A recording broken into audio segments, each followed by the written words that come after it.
Hello.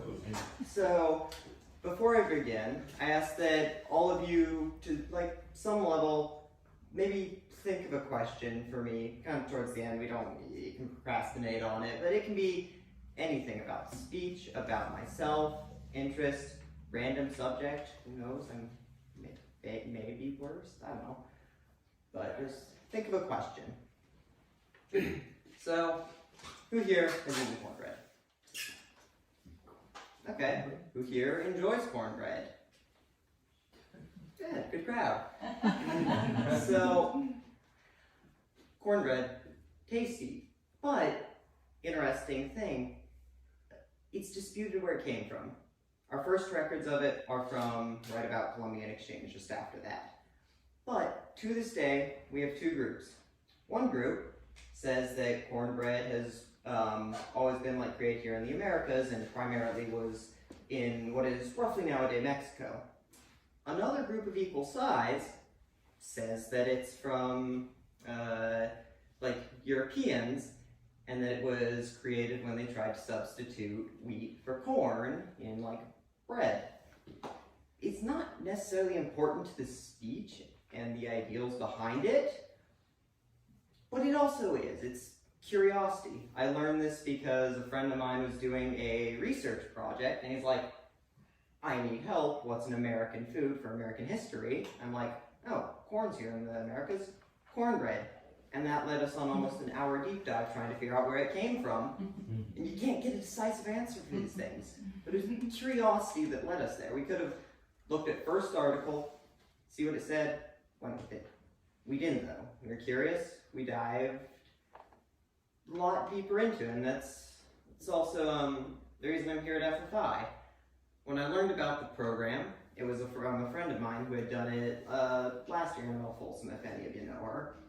And I knew that it was a difficult program, I knew it was a leadership program, and that it was here in New Hampshire. I knew nothing more than that, and that's not a lot to go on. I thought, okay, this is tough.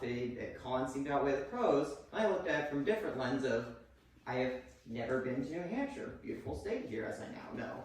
Never done a leadership program, never met you guys, people. And so I said, why not? I'll apply. And here I am now. So it was another bit of curiosity. Then, who here has broken bone? Anyone? Question for you. If you could go back to the exact moment you broke that bone and just have it not break, not trip, whatever it was, would you? Okay. Yeah. I can't say that I would. I broke my arm, I would have been 12, 13, and breaking it, originally it sucked. Broken bones, if you've had one, they hurt. They're not exactly fun, but it's an experience that, while I hope not to repeat, I'm incredibly glad I had. Having to deal with hospital, surgery, a cast, hell, even when my arm got out of the cast, because I hadn't been used in fatigue, I could not bend it past this point. And that was a human experience. It's something that shapes us. It's who we are, why we are. Everyone's going to be different, and that's experiences. You guys all are going to have some experience that no one else has. And that's always been important to me. Well, that hasn't always been important to me. And that's part of it is recently, maybe a year-ish back, COVID sucked. But along with this, I had kind of a bout of loneliness. And I don't know why. I'm in great terms with family. I have good friends. I couldn't quite figure it out. And then I realized, I don't know what I believe in. Everyone I think should have something they believe in. Friends, family, religion, science, where they live, anything, just something. And I didn't. And as this is going, I realize, I'm wondering about this. I'm curious about this. And I ended up kind of, over the course of this past year, adopting curiosity as a belief, and that's been incredibly important to me. It's very much shaped who I am in recent times. It's why I'm here standing speaking to you all. It's why I took this trip in the first place. It's why I'm choosing to take AP Calculus next year at 7 in the morning. Last, but I'm curious.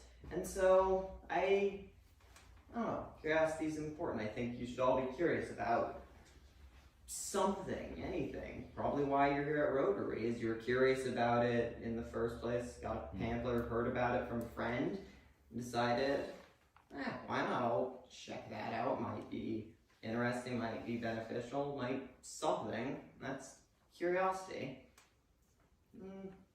Like I've said a million times before now, that is important. So I ask that you all cast your minds back to the very beginning when I asked you to think of some sort of question.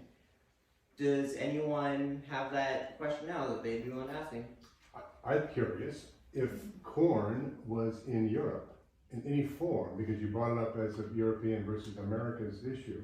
Was some form of maize or corn in Europe at all, prior to 1492? No, not at all. Corn is something that was originally completely exclusive to the Americas, and kind of a hit, kind of a successful crop. And so it was very much taken and used over in Europe, but originally corn was found only here in the US. And when you think of European colonization of the US, you can probably think of a lot of things, but bringing corn back over to Britain, Spain, wherever, probably isn't one of them. Does anyone else have any other questions? You speak very well. Just curious, how long have you been speaking, and do you speak often in front of groups? That's the thing. And so, my 6th, 7th, and 8th grade year of school, I did theater, but it was generally minor. I still did some performances that really helped with confidence, helped with projection, much to my parents' chagrin. I learned it and I never stopped projecting.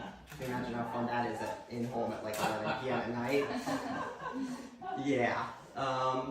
But also, I haven't always been in the school system. I did a lot of homeschool prior to 6th grade. Actually, all of up till 6th grade. And that helped build my confidence, my willingness to speak to people a lot. And my parents weren't as big on your classic academics, your writing, your reading, your speech, literature, whatever. I have a lot of hands-on experience. Along with that, my mother and father were building a company at that point. Mother Road Brewing Company. We're located in Flagstaff, Arizona now. And so a lot of the time, especially in the early days, they couldn't work from home. They had to go in. We had to talk with people. Me, being like 9 years old, couldn't be left home alone. And so I had to go with them, and I had to find something to do. And so I would end up, I kind of just got unintentionally forced into talking to people. And so that's kind of where that comes from, as well as my school tries to push leadership. They're okay at it, but it's mostly just a lot of experience talking to people, but other than that, I do not usually speak too often. So, hope that answers that. Yeah, thank you. This, about 4 weeks ago, I came back from Tucson, Arizona. This is the first time I've been there. And I know where Flagstaff is. Before that trip, I didn't know where Flagstaff is. But this must be quite a change for you, because the geography of Arizona is so different than the geography here. What impresses you most about this area? Water with everything. We really don't have any of it in Arizona. It's actually a problem. Reservoirs are drying up right now, but that's probably the most impressive thing. Next most has to be kind of the flatlands out here. I know it's still more mountainous, especially like kind of north of here, but it is not something that I'm as used to living on the edge of Colorado Plateau. But mostly water, so yeah.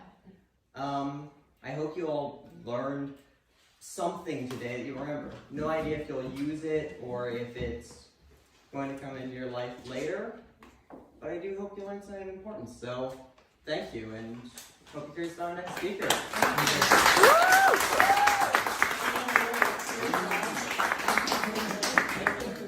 On behalf of the Rotary, I'd like to give you this pen for speaking today. Thank you. All right.